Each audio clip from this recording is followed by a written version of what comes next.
Welcome to The Explainer. Imagine you're walking a tightrope. On one side, you've got a packed house, just roaring for thrills and spectacle. And on the other, the quiet, respectable halls of literature. Well, that was the lifelong balancing act for the playwright Henry Arthur Jones, a really key figure in the explosive world of Victorian theater.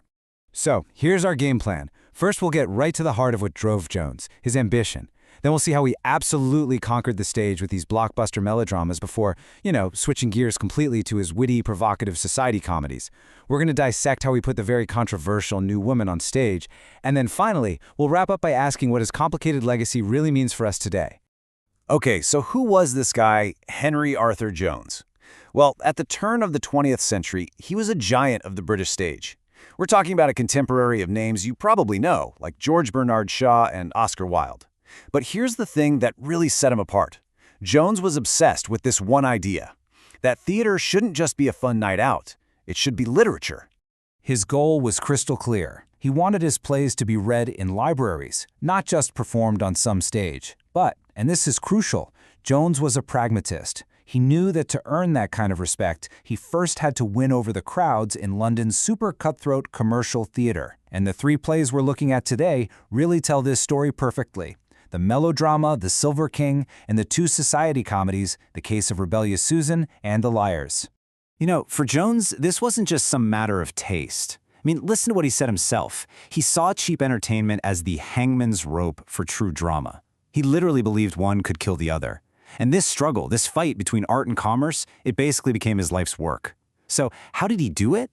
Well, he started by mastering the enemy. All right, let's jump into his first massive success and see how this all played out. To win over the public, Jones knew he first had to become the absolute best at the most popular genre of the day, melodrama. To really get what Jones was doing, you have to understand melodrama. It was basically the blockbuster movie of its time. It was all about spectacle, huge emotions, and a very, very straightforward sense of right and wrong. The good guys were good, the villains were pure evil, and the audience knew exactly who to cheer for. No gray areas here. The Silver King is just a perfect melodramatic machine. Let's walk through it. A good man gets framed for murder. That's his fall. So he has to flee the country in disgrace. That's the flight. But then, in America, he strikes it rich in the silver mines. That's the fortune. And now he comes back powerful and anonymous to save his family and expose the real killer. The huge, triumphant redemption. It was an absolute emotional roller coaster, and audiences, well, they just couldn't get enough of it. But here's the clever part. After proving he could deliver a commercial smash hit, Jones used that success to completely pivot. He traded all that external action, the convicts and the villains, for the quiet, internal battles being fought inside the fancy drawing rooms of the rich. And this move takes him into this way more intellectually demanding genre, the society comedy, or comedy of manners. In plays like The Case of Rebellious Susan and The Liars, the fight isn't about escaping prison, but about escaping the suffocating rules of marriage, reputation, and of course, social hypocrisy. This chart just lays the contrast bare. Look at the shift here. External conflict becomes social conflict. That clear good versus evil morality, it becomes moral ambiguity. The weapon of choice is no longer a punch, but a brilliantly witty line of dialogue. And check out how the stakes change. From life and death to something that was arguably even more terrifying for this class, social ruin. They called them storms and teacups, but for these characters, that teacup was their entire world, and the emotional stakes were absolutely immense. So let's zoom in on one of these comedies, The Case of Rebellious Susan, to see how Jones tackled one of the biggest social issues of the 1890s. The premise was absolute dynamite for its time. You have a wife who's just fed up with her husband's cheating, and she decides to pay him back in his own coin. This put a really controversial new figure right on center stage, the new woman, an educated, independent woman who was demanding the same freedoms as men. The play was asking a radical question. Is the moral code for men and women really different? But just when he poses this radical question, Jones hits the brakes. The play's moral compass is this patriarchal figure, Sir Richard, who delivers this absolutely thunderous speech. And what's his argument? That female rebellion is basically a fight against Dame Nature itself.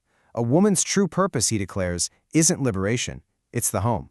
And so, after this brief flirtation with rebellion, the play just retreats back to safety. The social order is all neatly restored. Jones brought the audience right to the edge of a radical idea, but in the end, he gave them the comfortable conservative ending they expected. And he does something really similar in The Liars, where a woman about to elope gets talked back into her unhappy marriage by a web of well-intentioned lies her friends spend to save her reputation. So in both plays, the problem is exposed, but the system, it stays totally intact. So where does that leave us? How do we judge Henry Arthur Jones? Was he the savvy entertainer, just giving the public exactly what it paid for?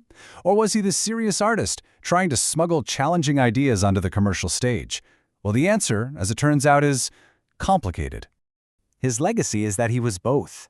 No question, he was a master craftsman who could build these bulletproof commercial hits like The Silver King. But he used the money from those hits to fund his real passion, writing thoughtful, witty plays that put the uncomfortable social questions of the day right under a microscope, even if he ultimately offered a pretty safe answer.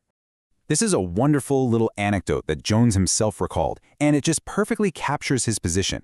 A fellow passenger in a train complains, "I hate that fellow. He's always educating the people."